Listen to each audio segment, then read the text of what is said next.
I can say I have been happy to be your coach. A landmark transition for the University of Tennessee. Lady Vols head coach Pat Summitt passes her whistle to a longtime assistant. I made a choice early in my career to challenge myself to step up my game each and every day. I need you right now, I want you to listen to this, to step up more than ever to support our new head coach, Holly Worley. And now Summitt looks to a new role as head coach emeritus. I can promise you, ladies, I'm here for you. Tonight, 6 News brings you team coverage. Summitt, the end of an era. Good evening, I'm Lori Tucker. And I'm Kristen Farley. Many had expected this move since last year when Pat Summitt came forward with her Alzheimer's diagnosis. Summitt today handing over that whistle and the program she built into a national powerhouse. Sports Director Jim Wogan was at today's news conference. He joins us now live from Thompson Bowling Arena with more. Jim? Kristen and Lori, officially this transfer of power takes place on April 30th. That's when the new contracts for Holly Warlick and Pat Summitt go into effect. But for all intents and purposes, Athletics Director Dave Hart told me this transfer of power actually takes place today in many different ways. After 38 seasons as head coach, Pat Summitt steps aside on the court that bears her name and taking over now former assistant coach Holly Warlick. The day that he died was by far the worst day of my life. Jessica Acra says her family did everything they could to save her little brother, Addison Sharp, from the poisonous addiction to prescription pills. You know, my mom asked him the first pill that he took, she said, "Did you even know what it was?" And he said no.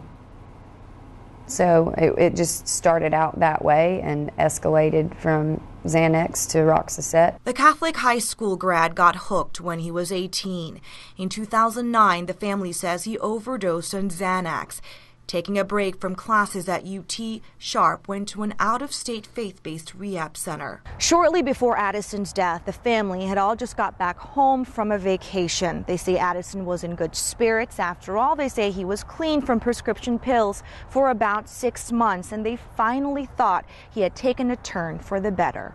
Addison's mother found him dead last month in their Farragut home at the young age of 22. A friend of his found them in a hiding place in his room that none of us would have ever thought to look. There was residue on the counter. The family is waiting for autopsy results to confirm their belief that Addison died of an overdose. He talked to my parents the night before he died, and he said, "The pills ate my soul. They made me do things that I would never have done." The CDC says prescription medication is the reason for the rise in drug overdose deaths in the country. The Southwest and Appalachian regions have the highest rates. Tennessee's Department of Health released the latest statistics on 16 East Tennessee counties.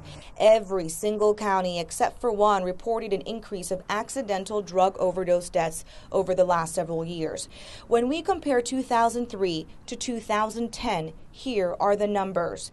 Knox County saw a 41% spike in overdose deaths. But look at these other 4 counties. The spike is jaw-dropping. For example, Hamblin County experienced a 160% increase. Sevier County, a whopping 187.5%. We sat down with Roane County Sheriff Jack Stockton. If there's not some way to regulate and hold the persons responsible that are dishing out these pills in the pain clinics, then there's definitely going to be more issues and problems.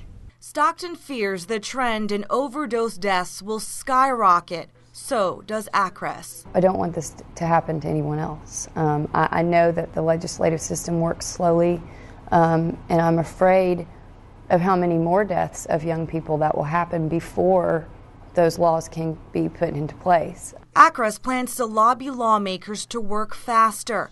If you ask Tennessee Lieutenant Governor Ron Ramsey, the epidemic is a priority. This is serious, and I think we as legislators understand that, and we're going to do all we can to correct it. Addison's family is doing their part to protect their community, launching this Facebook page not only to remember Addison, but to send one important message. It's a very hidden issue, which people need to talk about it and not be ashamed of it. It's everywhere, and it's kids that are highly educated, that went to private schools, that came from good families. In fact, Acris says 3 young men, all friends of her brothers, lost their lives to prescription pills, making Addison the 4th tragedy in this small community.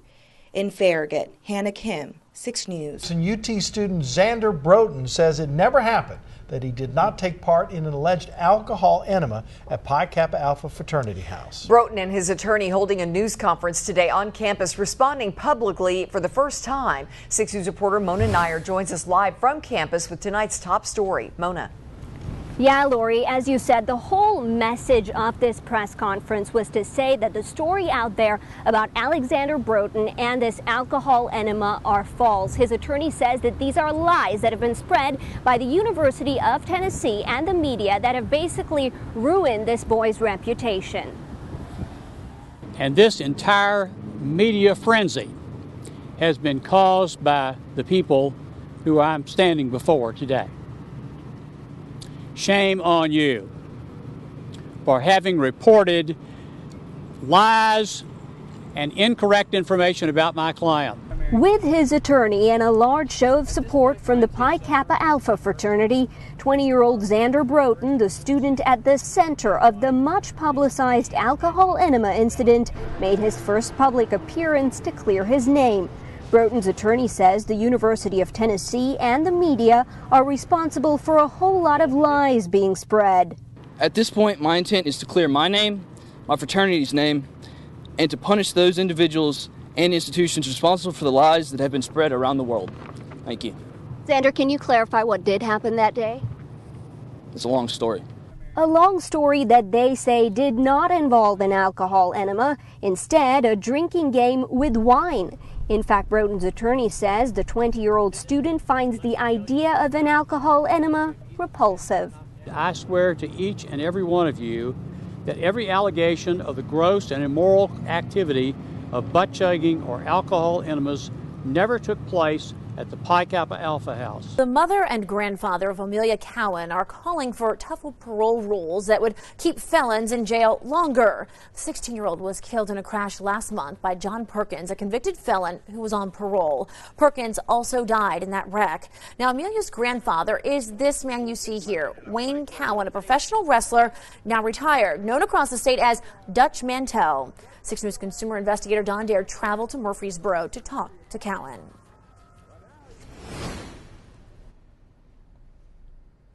Tales from a Dirt Road. It's just a couple of books I wrote about my wrestling experiences. For more than 30 years, author Wayne Cowen wrestled from Memphis to Knoxville under the name of Dutch Mantell. His home in Murfreesboro is filled with pictures of his granddaughter, Amelia Cowen. She and her mother lived with Dutch until 3 years ago when they moved to Maryville. In his book, Tales from a Dirt Road, the dedication is to Amelia, the picture taken when she was 13. Who brought joy and happiness into my life. Thank you, little Amelia. I taught you to walk, to swim, to ride a bike. And you taught me how to appreciate the walk. I miss her so much. Understandably grief-stricken, Wayne Cowen now wants his sorrow turned into something positive. It was August 14th on Highway 411 outside Maryville when 16-year-old Amelia Cowen was hit by John Perkins, who also died. A junior in high school, she had been on her way home to pick up her pom-poms for dance practice. He just hit her. He just hit her head on and killed her instantly. The criminal history of John Perkins that Wayne's family has secured through public records is extensive. How many pages is this? That's 10. 10 pages. 10 pages. Going back how far? To 88. That guy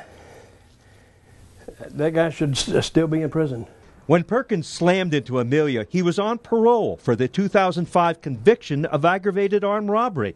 Sentenced to 12 years, he was paroled early, and Wayne doesn't know why. He got 4 years by robbing 5 convenience stores. Aggravated robbery, that means with a weapon.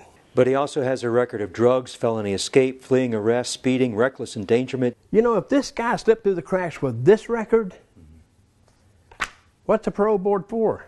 He wonders if the parole board knew of Perkins' arrests racked up in 2 other states before they released him. They had all this in front of them. It's laying right there. They're professionals. If our government does not protect us, who is going to? Wayne and his daughter have posted a letter on the governor's Facebook page pleading for action. Now, Governor Haslam needs to take that parole board. He needs to rip it apart, tear it apart, and rebuild it, because they didn't do their job. This wasn't an accident. He killed her. To me, he murdered her. Amelia's mother, Amanda Moore, is just as angry at the parole board as her father. Mrs. Moore has started a petition drive that would keep certain felons in jail longer. Aware that prisons are overcrowded and sometimes inmates who have served the minimum sentence are released early, she hopes Amelia's law would increase mandatory minimum sentences for certain crimes. And I keep hearing the same thing. We need beds. It's too expensive. It's cheaper to do it this way. I don't care if it's expensive. What is the cost that this caused? You know, this has destroyed my life.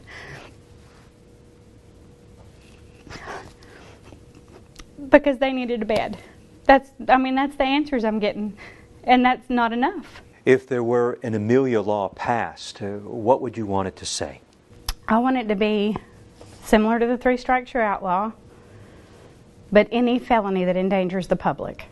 I want the law to have some teeth in it, because this is going to happen again. I can't bring her back, but I don't want another family to go through what we're going through. This is a nightmare.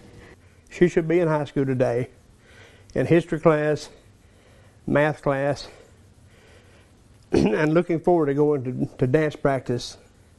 But no, she can't, because this guy killed her.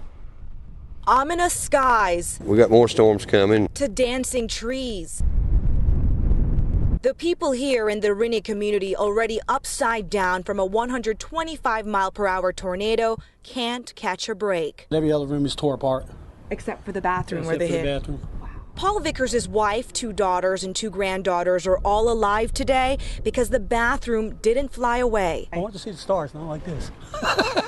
Vickers is scrambling to store what's left of his home in safekeeping before another round of severe weather punches through. I don't know where anything is in here. It's just stuff we found on the floor. Down the street, Jimmy Howard's home was spared, but not his greenhouse. It come down on top of me, the whole greenhouse did. Jimmy Howard was actually working on his greenhouse when the tornado hit. He says these tables kept him alive. That's exactly what saved me. He's shaken up by it all, but not scared enough to evacuate the area, even in the case of another tornado warning. I said, stupid, I'll say it for you. But you're not going anywhere. No, we're not going nowhere. We're going to stay right here. As for those who have no home to protect, you're saying let it be. Let it be. I said, I got my family. That's all I need. Now, that was Paul Vickers. I just saw him a short time ago. He was actually drinking a beer. He says he just needs to take the edge off as he braces for possibly another round of dangerous weather. Take a look right here. Look at all of these trees down. There's so much cleanup to do here still. Safety experts say if you live in a mobile home and a tornado warning comes your way, that is the best time to get out because mobile homes are just not structurally sound. They say seek safer shelter. Well, the investigation continues into that fiery crash that killed 2 people, injured several others along Chapman Highway in Sevier County. The collision between an SUV and a church van happening just after 9:30 Sunday morning east of Zion Churchill Road. The Tennessee Highway Patrol says 45-year-old Jeff Trussell of Maryville and 16-year-old Courtney Kalashevsky of Seymour were killed. 6 News reporter Jill McNeil is at UT Medical Center where the driver of the SUV is being treated and joins us live with the latest. Jill? Well, Gene, the hospital says they still have 4 victims from that church van tonight. So many members of the congregation from Cedar Grove have been showing up here for prayer and support that the hospital actually opened up one of its auditoriums last night for them to gather in. Today, the entire community is still trying to make sense of these 2 lives lost and the other innocent victims hurt.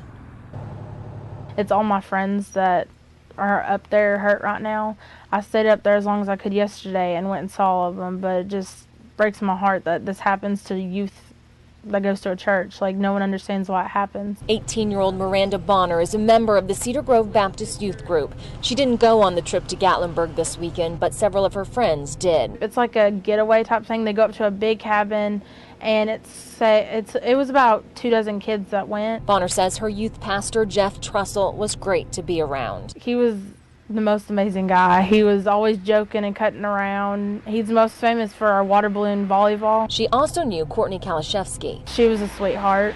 I don't think she ever did wrong. Tonight, the woman who lost her daughter and unborn grandchild in a hit and run last week is speaking out for the first time. Find out what she has to say about the man facing charges in her daughter's death. Plus, police are accusing the suspect of drinking and driving, but say they didn't find him until after he'd sobered up. Tonight, the man suspected in last week's deadly hit and run crash on Washington Pike is in jail. Now, this is video of 22-year-old Curtis Harper after he turned himself into officers at the Knoxville Police Department earlier today. Harper is now being held in the Knox County Detention Center on a $300,000 bond after being charged in a 6-count indictment. Jean, the mother of 24-year-old Chastity Thornell, says it was hard not knowing who killed her daughter and unborn grandchild, but she had confidence in the Knoxville Police Department that the person responsible would be held accountable. She was told an hour before that someone was going to be charged with her daughter and grandchild's death. Ava, look, smell the flower. You smell.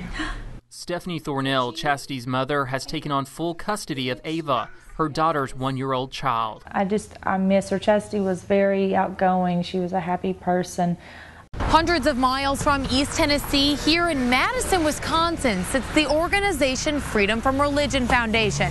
It's a group that's become synonymous with taking prayer out of everything from football games to school assemblies, all in an aim to protect the First Amendment. We're not barging into churches. We're not dragging people out of their pews and saying how dumb you are.